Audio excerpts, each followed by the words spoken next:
Boa tarde a todos. Para quem não me conhece, eu sou a Luísa, do marketing da Red Belt Security, e junto comigo tá o Cezimar, coordenador de segurança em OT, e é ele quem vai conduzir o Red Talks de hoje sobre desafios na gestão de segurança em ambientes de tecnologia operacional. Só lembrando que a gente vai disponibilizar esse conteúdo no YouTube e no LinkedIn. E após a apresentação, a gente vai ter um espaço para dúvidas, então fiquem à vontade para mandar suas perguntas para quem está assistindo no Zoom através do Q&A, que é o recurso do Zoom aqui embaixo, ou para quem estiver assistindo pelo LinkedIn, através dos comentários do LinkedIn. Cesmar, agora é com você. Valeu, obrigado, Laura. Então vamos lá, pessoal. Então, vamos falar um pouquinho dos desafios na gestão de segurança em ambiente OT, né? A segurança em OT, em ambientes operacionais ou infraestruturas críticas, como quiser, está sendo muito discutida hoje em dia, né? Teve uma certa hype ali nos últimos anos, porém, não é uma coisa que vai passar. É uma coisa importante. OT engloba vários sistemas críticos, né, tanto de produção, tanto de energia, né, que caso eles parem, nós temos um caos no nosso país, em qualquer país do mundo, né. Vide alguns casos que ocorreram ali nos Estados Unidos, Colonial Pipeline, casos recentes ali na Ucrânia, né. Então, tudo isso leva a gente a querer amadurecer a parte de gestão de segurança em ambiente OT, né? A gente sabe que no ambiente de IT, segurança da informação ali para o dado, né? A matéria-prima da IT, que é a informação, já está bem maduro, já tem bastante coisa ali, né? Que a gente pode utilizar, frameworks, melhores práticas, gente formada. Agora em OT, a gente precisa converter um pouquinho, né? A gente pode trazer tanto gente ali da própria operação, da própria engenharia, quanto gente de TI para ajudar também, né? E isso daí é o que a gente vai discutir hoje, né? Quais são esses desafios, quais são as particularidades que a gente vai encontrar nesses ambientes para poder ter uma gestão de segurança para ambiente operacional, tá? Maravilha. Então, é, dentro desses desafios, né? Então, como estabelecer um programa de cibersegurança em ambiente OT? Quais dificuldades podemos encontrar e como superá-las, né? Isso daí é o tópico da nossa conversa de hoje, tá? Antes de mais nada, eu vou falar da base aqui do que eu considero a gestão de segurança para ambiente operacional, que seria as normas da ISA, né? ISA 62443, ISA IEC 62443, tá? Então, essas normas, tá?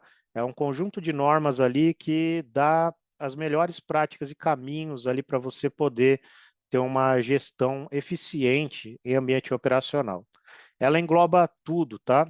Tudo mesmo. Então, desde da políticas e procedimentos ali, né, principalmente o 6244321, que é o que a gente vai debater bastante hoje, até proteções de sistemas ali, né, como o 6244333, que fala de requisitos de segurança para o próprio sistema, e até mesmo componentes ali, você tem technical requirements para componentes do seu IACS, né, para o seu Industrial Control Systems.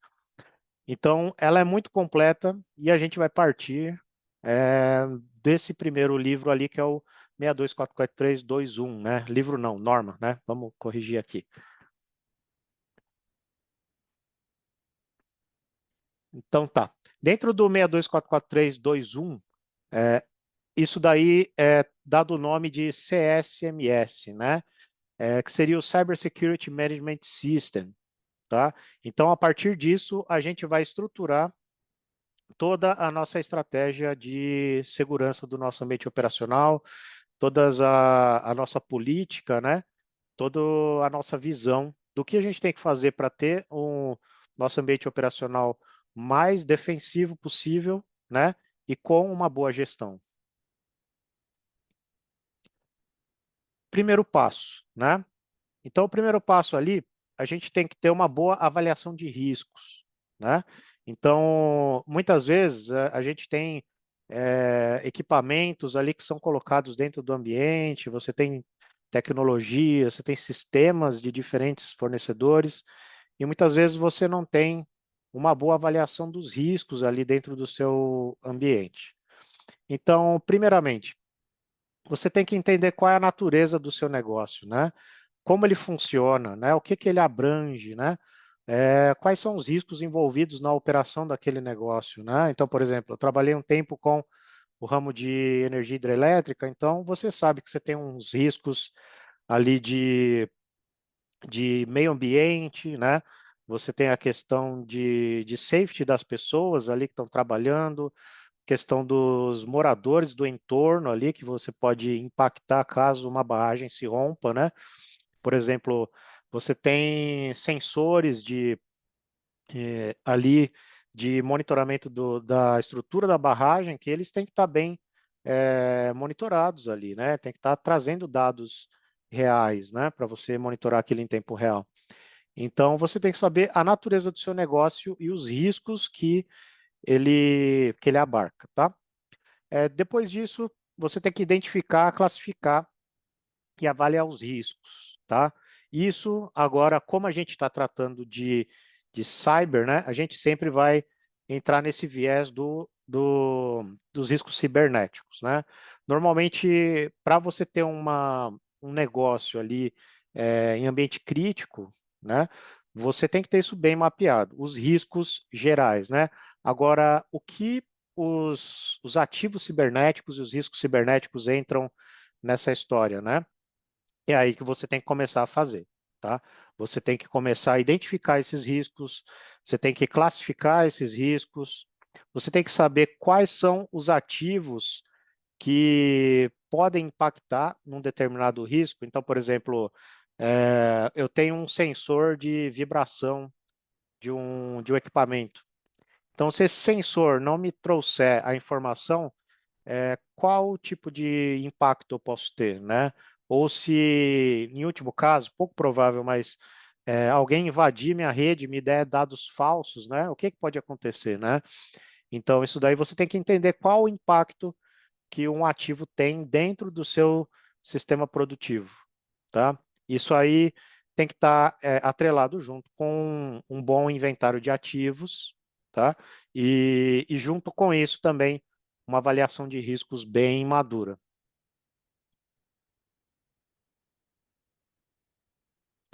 Beleza. Depois que eu identifiquei os riscos, né? Depois que eu já soube ali o que cada equipamento pode impactar, eu sei quais são as indisponibilidades que podem ocorrer, né?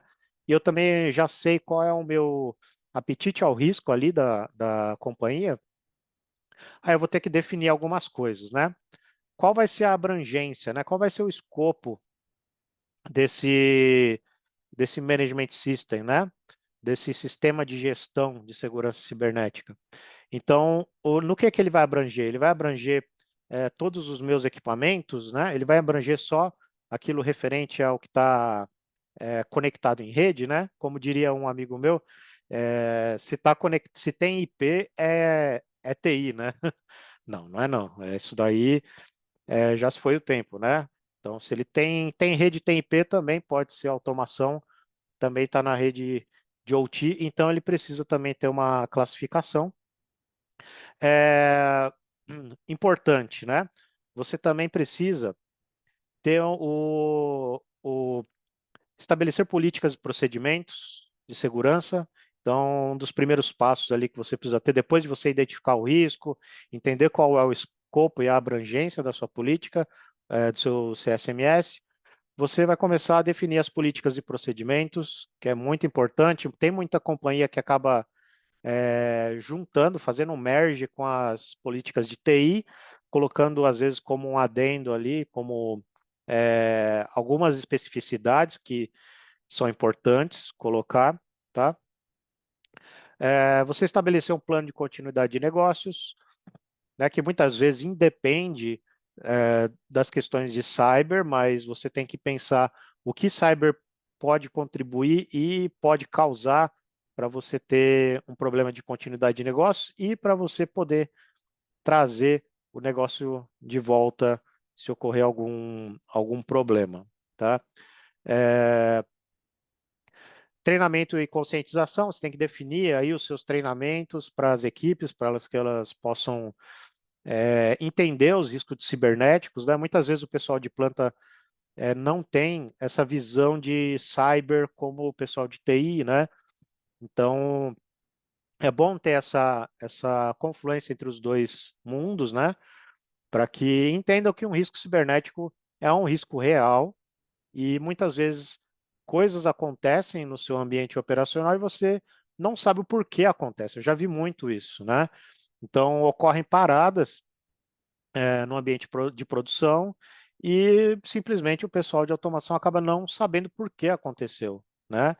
Justamente muitas vezes porque tem um problema cibernético ali, né? Você tem uma falha de um equipamento tecnológico, você tem um problema de protocolo que não deveria estar ali e está, né? E então o pessoal de TI pode contribuir muito com isso, tá? Ah, fora isso, né? Uma coisa muito importante que tem que ter é a questão de estabelecer papéis e responsabilidades, né? Normalmente, para você conseguir fazer esse tipo de coisa, essa política, né, esse sistema de gestão, você tem que ter um sponsor ali muito forte da alta gestão, né? Então, para que você possa fazer modificações, né, para que você possa chamar as equipes ali a trabalhar juntas, você tem que ter um bom patrocínio ali das suas alta gestão, tá?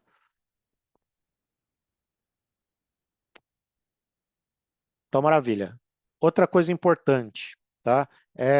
Ainda endereçando os riscos, né? Depois que a gente conseguiu endereçar os riscos, a gente vai depois que a gente conseguir identificar os riscos, a gente vai endereçar eles de algumas outras maneiras também. Então, é, segurança aplicada à gestão de pessoas, né? Então, quais pessoas eu estou trazendo para poder trabalhar com meus equipamentos, né? Lá fora é muito comum esse tipo de verificação, né, do background da pessoa, né? Você não vai colocar um cara que já teve um problema ali na sua operação ou pode ter cometido um delito, né?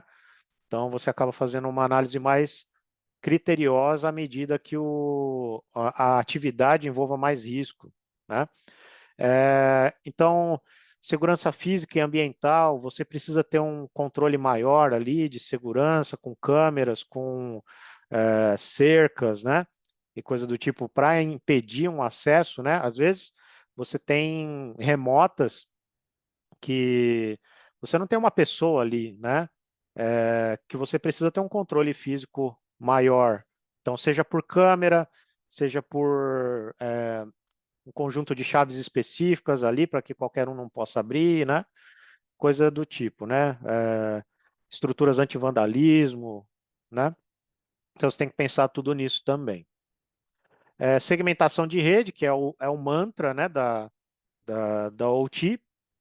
Então muitas vezes você tem redes que são totalmente flat, né? Que elas têm, você consegue acessar todos os equipamentos a partir de uma estação de trabalho, né? Então, isso é um ponto muito crítico, então tem que ser feita uma análise ali do seu ambiente, né? Até a 62443 fala muito bem disso, que é você dividir em zonas e conduítes, né? Você divide ali o seu ambiente de acordo com os requisitos de segurança que eles precisam. Então, de acordo com o risco, qual o nível de segurança eu vou colocar naquele ativo, né? Não adianta nada eu colocar o, o high-end ali da tecnologia num ativo que ele tem baixo impacto ou baixa relevância no meu ambiente produtivo, né? Então, quanto maior o risco, maior pode ser o controle que você vai aplicar em cima desse segmento, que seriam as zonas, né? E também o controle de acesso, né? Porque a gente sabe que o que acontece muitas vezes, né? O ambiente de OT, você tem uma certa defasagem tecnológica em termos de gestão também, há alguns anos defasados ali, mas, por exemplo, controle de acesso. Muitas vezes você tem contas compartilhadas, né? Você tem, às vezes, turnos de pessoas que usam a mesma conta, né? E às vezes, para facilitar a coisa, coloca-se a conta e a senha no monitor da estação de operação, né? Então, parece brincadeira, mas existe bastante, tá? Então, o controle de acesso é importante, tá? Muitas vezes essas contas compartilhadas vão existir, mas é importante que se tenha controle delas.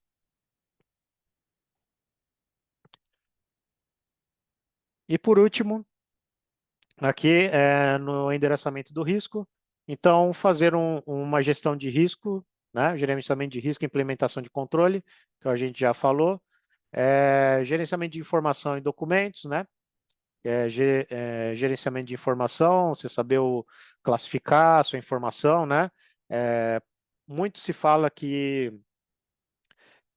você não tem essa preocupação com a informação em si, porque a informação em OT é tempo real, né? Mas não, você tem informações ali que são importantes, né? A programação que você usa no CLP é importante, né? A configuração que você tem no seu ambiente, dados que você envia para a área comercial ali é importante, né? Então, você tem que saber classificar essas informações, pelo menos parar, classificar e, e dar o label que ela precisa, né? Gestão de patches, né? Qual o ciclo que você vai seguir ali? A gente tem na 62443 a gente tem um capítulo ali, uma norma específica para falar de gestão de patches, tá? Onde a gente envolve o fornecedor, envolve rotinas de teste, né? Muito importante. Gestão de mudança, né? Por exemplo, esse último caso do CrowdStrike, por exemplo, né? Num ambiente operacional, a gente teria que ter muito mais critério, assim, para poder aplicar um update daquele nível ali, né? Então, dificilmente você colocaria um update para ser aplicado on the fly, né? Em tempo real ali, né? Por mais que você fala, não, esse update vai me ajudar a, a uma nova ameaça que está surgindo agora, né? Mas ok, né? Vamos validar antes, né? Vamos fazer o ciclo de testes necessário para poder aplicar no meu ambiente com segurança, né? Então, por isso é importante. Não só na área de TI, mas na de IoT acaba sendo mais crítico ainda, né? Muitas vezes uma mudança você pode demorar semanas para validar, né? Não tem essa pressa, não tem essa pressa. O importante é a estabilidade do seu sistema, tá? Então, implementar também backup e restore, né? Você tem que saber que você voltar um sistema, ele vai voltar íntegro, né? Ele vai voltar da maneira que ele deveria estar, totalmente operacional, né? Plano de resposta a incidentes. Aí você vai ter vários cenários que é, você vai ter que simular alguns cenários, pensar o que você pode ter de de ação para resposta, quais são as equipes necessárias, tá? E por último, o controverso pen test, né? Eu mesmo, particularmente, há um tempo atrás, eu era um pouco cético quanto ao pen test em ambiente operacional, porém, ele é muito válido, tá? Em algumas ocasiões, por exemplo, no momento que você está fazendo um comissionamento de planta, né? Você tem um momento ideal ali para poder testar o seu sistema, né? Então você pode ir a fundo ali nos seus equipamentos, testar os protocolos, testar todas as estações de engenharia, de operação, para poder ver se eles têm algum tipo de risco, ou se está oferecendo algum tipo de risco, tanto seja ele intencional ou não, né? Isso é muito importante. Por exemplo, outro momento interessante de aplicar um pentest, quando você faz modificação no seu ambiente, né? Você coloca um novo sistema ou você coloca um novo tipo de ativo no seu ambiente que interage com o restante da planta. Então, se faz necessário você testar esse novo sistema, esses novos ativos, tá? E também você pode fazer esse teste caso você acha que o seu ambiente, você não tenha certeza se o seu ambiente já está preparado, né? Por mais controle que você tenha aplicado, já coloquei todos os hardenings possíveis, firewall, patches, fiz tudo que era possível. Então agora eu vou pôr o meu sistema teste. Você pega uma janela de manutenção ali, né? A gente sabe que nas plantas você pode ter 2 janelas de manutenção por ano, ou mais ou menos, né? Aproveita essa janela e faça um teste desse tipo, tá? É muito importante. Você pode descobrir muitas coisas que podem estar colocando seu ambiente em risco, tanto de maneira voluntária ou involuntária, por um atacante, ou seja, por um insider ali, né? Por um funcionário, né? Que coloca o seu pendrive numa estação de trabalho, numa HMI, por exemplo, né? Então, é legal, é válido sim. E por último, depois que você aplicou essas medidas ali para mitigar o risco, você vai auditar continuamente, né? E refinar os processos e as próprias contramedidas, tá? Agora, tendo isso em mente, né? Isso aí é o grosso, tá, pessoal? Eu não entrei muito em detalhes, mas isso é o básico necessário ali para você começar a ter uma gestão do seu ambiente OT, né? Na parte cibernética. Então, quais dificuldades a gente pode encontrar quando a gente vai fazer essa gestão, né, da cibernética do ambiente de OT? A gente tem muitas diferenças culturais de prioridades entre os times de IT e OT, né? Muitas vezes a necessidade de colocar segurança no ambiente OT vem lá da IT e muitas vezes vem da alta gestão, que é uma preocupação muito válida. Agora, a questão é, o pessoal da operação tem que ser incluído nas decisões e tem que entender, né, a, o, o quão crítico é você ter controles de segurança. E a equipe de TI tem que entender também o quão crítico é o processo que essas pessoas do chão de fábrica têm, né? Então, as culturas organizacionais têm prioridades diferentes, né? Então, o TI foca muito na confidencialidade e integridade dos dados e o OT mais a disponibilidade da operação, né? Já é um ponto que às vezes gera um pouquinho de ruído entre as duas equipes. Você tem necessidades específicas, né? Então, por exemplo, o TI pode não entender essa questão do tempo real, né? Da resposta rápida, né? Você ter um dado na sua estação de operação que seja fidedigno e rápido para você, né? E às vezes o pessoal de TI pode não entender, né? Porque muitas vezes a comunicação em TI é assíncrona, né? Então, isso aí pode gerar um pouquinho de dificuldade. E é bom os dois lados terem essa, essa visão, né? Integração entre sistemas, né? Então, a convergência de redes de TI e OT pode ser complexa devido às diferenças de arquiteturas de redes, protocolos de comunicação e requisitos de segurança, né? Então, você tem muitos protocolos que são muito diferentes, né? Muito diferentes. Então, na TI a gente tem lá o nosso HTTPS, a gente tem o nosso SSH, a gente tem algumas coisas do tipo. Lá na OT você tem alguns protocolos ainda em clear text, né? Então você tem protocolos muito rudimentares, né? Se a gente for pensar assim, porém muito funcionais. Então isso daí é um desafio muito grande, né? Você conseguir, como eu faço para levar dados de dentro da minha planta para o pessoal de TI, por exemplo, né? Como eu vou levar dados em tempo real, por exemplo, para um board, né? E fazer isso de maneira segura, né? Isso é um desafio. Isso é bem desafiador. Então, gestão de patches e atualizações, né? Então, aquela cultura que a gente tem, a gente conhece, por exemplo, da Microsoft, né? Dos seus updates ali periódicos, né? Ok, né? É importante. Só que não significa que a gente tem que aplicar naquele momento, né?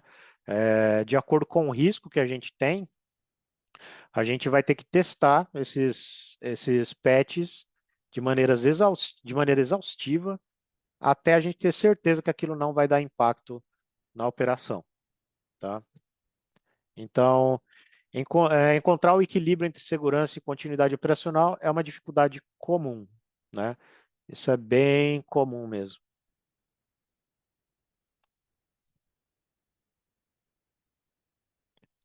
Então, responsabilidades e governança, essa parte também é bem difícil, né? Você ter responsabilidades claras, quem vai fazer o quê, né? Então, por exemplo, parou um determinado ativo dentro da minha planta. De quem é a responsabilidade, né? É do dono do ativo? É do pessoal de redes? É do pessoal da segurança, né?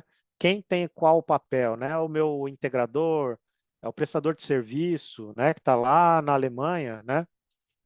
Isso é muito crítico e tem que ser definido antes, né? No nosso, na nossa definição ali de papéis e responsabilidades.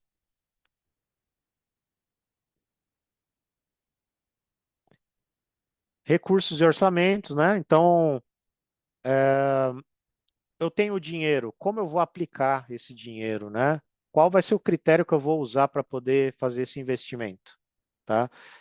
Todos sabemos que o investimento muitas vezes é na parte de cyber, né? Ele não é um investimento grande, né? Porque você não vai estar, teoricamente, ganhando mais dinheiro colocando mais segurança, né? Muitas vezes você pode ter alguns impactos negativos, né? Mas às vezes você pode ter impactos positivos também, né? Muitas vezes você pode ganhar produtividade você tendo recursos de segurança e disponibilidade, né? Então, quais são as premissas que eu tenho para poder investir esse dinheiro? Então, as equipes de OT podem sentir que suas necessidades são subpriorizadas em relação à TI, né? Então, a TI às vezes tem um orçamento muito maior para investimento tecnológico e a OT às vezes não, né? Então, isso daí é uma equação que tem que ser solucionada com um pouco de empatia de ambos os lados ali, tá? Então, ferramentas e tecnologias diferentes, tá? Então, você tem ali tecnologias muito específicas, né? Você tem recursos de subestação, por exemplo, você tem protocolo que não tem IP, né? Você tem protocolo ali de camada 2 que, que muitas vezes eles não são reconhecidos por ferramentas tradicionais de TI ou ferramentas de segurança mais tradicionais. Como é que você trabalha com isso, né? Então, tudo isso requer um olhar mais atento, né? E, como diz ali, né, isso pode dificultar a implementação de soluções de segurança, né? Justamente por isso, pela especificidade dos protocolos e em como eu lido com eles, tá? E aí, treinamento e capacitação, né? Então, deve-se ter treinamentos de segurança e capacitação específicos para as equipes de automação. Eu sou defensor disso, né? Até porque você tem problemas, por exemplo, você tem problemas de phishing. Normalmente, quando o pessoal está na rede de IT, isso é um risco que pode, de repente, trazer até um impacto para a sua rede operacional. Mas na maioria das vezes, o problema maior é aquele pendrive que vem lá da TI ou vem de casa, né? O cara vai lá e coloca na máquina. Ou então, às vezes, o operador ele está cansado e ele quer assistir um YouTube ou um Netflix, né? Como é que faz, né? O cara burlou ali, às vezes quer fazer rotear um equipamento ali para poder conectar, né? Isso daí é uma coisa que tem que se educar os colaboradores, mostrar o quão prejudicial pode ser algumas tomadas de decisão ali dentro. Então, isso vem com treinamento e capacitação. Mostrar o quão importante é o impacto, às vezes, de uma coisa simples como conectar um computador doméstico, né, na rede de operação, você deixar um terceiro conectar um equipamento para fazer uma manutenção ali numa máquina, né, num ativo, e você não validar se aquele equipamento está ok, tá? Então, tudo isso envolve treinamento e capacitação, para que todo mundo estejam sintonizados nessa, com essa preocupação, tá? É, percepção de riscos, né? Todo mundo tem que ter a ideia de percepção de riscos, né? Então, a equipe de TI pode subestimar riscos operacionais, né? Então, por exemplo, eu falo por mim, né? Quando eu via isso acontecendo, eu falo, pô, caiu o link, né? Pô, mas caiu o link, a operadora deu até amanhã de manhã para poder voltar, né? Aí, quem tá de TI, você vai ter assim, pô, até amanhã de manhã, mas o negócio é crítico, né? Você vai ficar sem e-mail, você vai ficar sem internet. Ah, mas internet de madrugada ninguém acessa, né? Mas quando você tem uma operação em tempo real, você precisa daquele dado chegando, às vezes, no órgão regulador, 24/7, né? Então é muito crítico. Então você tem que bater o SLA com a sua operadora, olhar ali, cobrar, saber que ponto está, restabelecer o mais rápido possível, você ter formas alternativas, né? Então, por exemplo, eu não tenho como fazer uma restabelecer a operação de comunicação, por exemplo, mas eu posso fazer uma operação manual enquanto isso, e eu posso mandar esses dados posteriormente, né? Então, o pessoal de TI tem que entender muito bem o negócio do pessoal de automação, pessoal de OT, para que sinta na pele, né, as dificuldades mesmo, que existe, o nível de cobrança, né, o nível de dedicação e preocupação que as pessoas têm dentro do ambiente operacional, porque sabe que ali você está colocando muitas vezes o ambiente em risco, né? Pessoas em risco e são riscos muito altos. Mesmo que às vezes não seja é, de safety, né? De segurança ali, você tem às vezes riscos muito altos em termos de problemas regulatórios, né? E às vezes você pode ter problemas para o seu entorno também, né? Tanto do meio ambiente quanto da população ao redor. E é isso, pessoal. Maravilha. Obrigada, Cezimar. Valeu. Pessoal, aproveitem agora para tirar suas dúvidas. Eu recebi uma aqui do LinkedIn. Eu vou falar para você.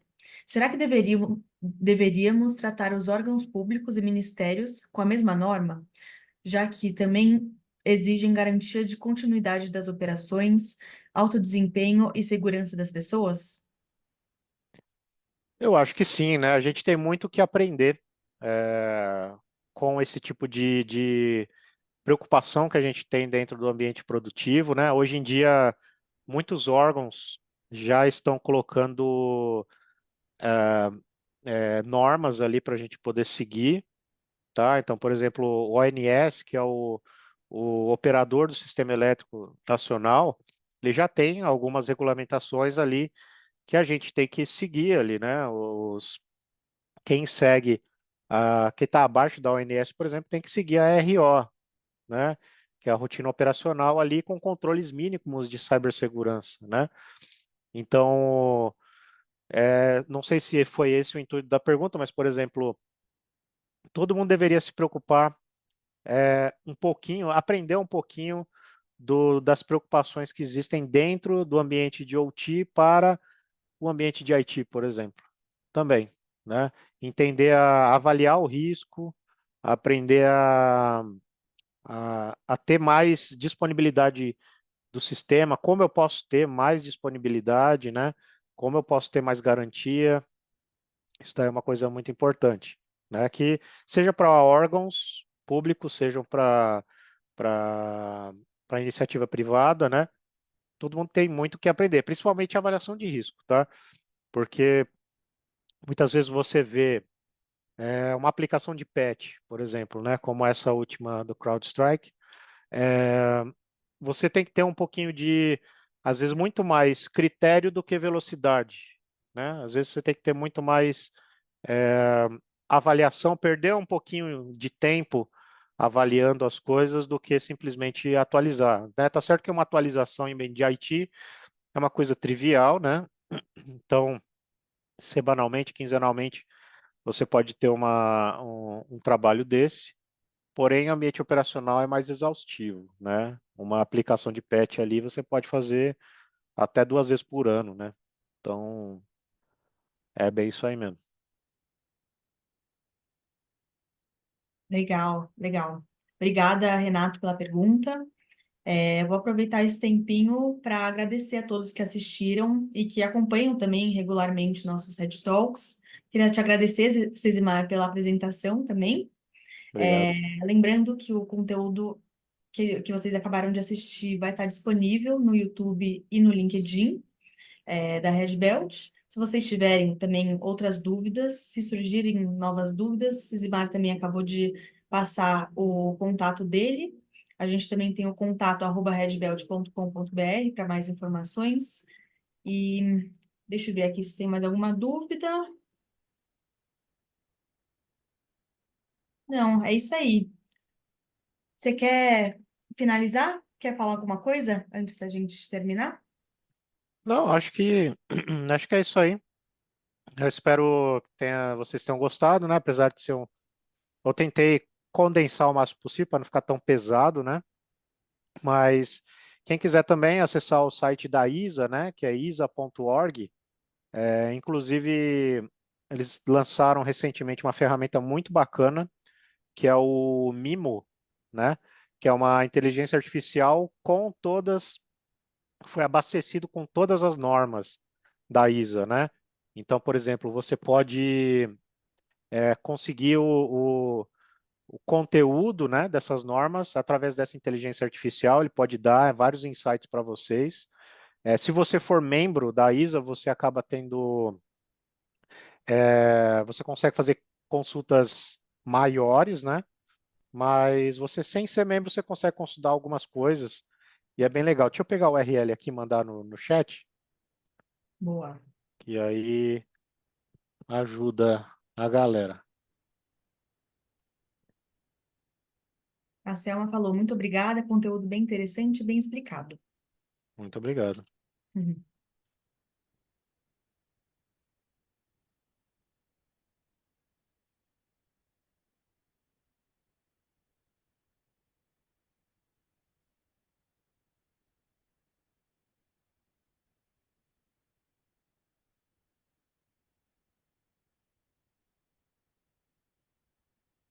Então, vou colocar aqui. Recomendo que acessem ali, né? Dá uma olhada, bem bacana, bem legal. E é uma forma de você ter acesso a esse vasto conhecimento que é das normas da ISA, que pode ajudar bastante, assim, você às vezes não ficar refém da tecnologia em si, né? Isso é uma coisa que às vezes quem vem da TI acaba ficando muito preso, né? Com a tecnologia, com as coisas, é, como as coisas funcionam, assim, e tal, né? Mas a gente tem que se preocupar o porquê elas existem, por que elas funcionam assim, né? E se às vezes ela faz sentido para mim ou não, tá? Então a gente sempre tem que estar, quando a gente pensa em gestão, né, do ambiente operacional, a gente tem que estar um passo antes, né? Eu preciso disso? Não preciso disso? Eu preciso para quê? Né? Então é isso. E essa inteligência artificial da ISA ali é bem legal, já que esses dados eles não estão no chat GPT, tá? Eles até têm um disclaimer lá no site que todas as outras inteligências artificiais não podem ter acesso a esse conteúdo livremente, porque é um conteúdo pago, né, de certa forma, ou você tem que ser membro para ter acesso. Então, por esses prompts ali, você consegue ter acesso gratuito a algumas coisas, pelo menos. É isso, muito legal. A gente recebeu outra dúvida aqui do LinkedIn. Vou falar aqui, é do Kevin. No escopo do CSMS, qual o item que geralmente é dado mais importância? Tem que ser dado importância à gestão de riscos, tá? Gestão de risco é basicamente o que norteia o CSMS todo, basicamente. Ele começa de lá de cima, porque você começa primeiro levantando os riscos, depois como eu vou mitigar esses riscos, depois como eu vou acompanhar esses controles, né?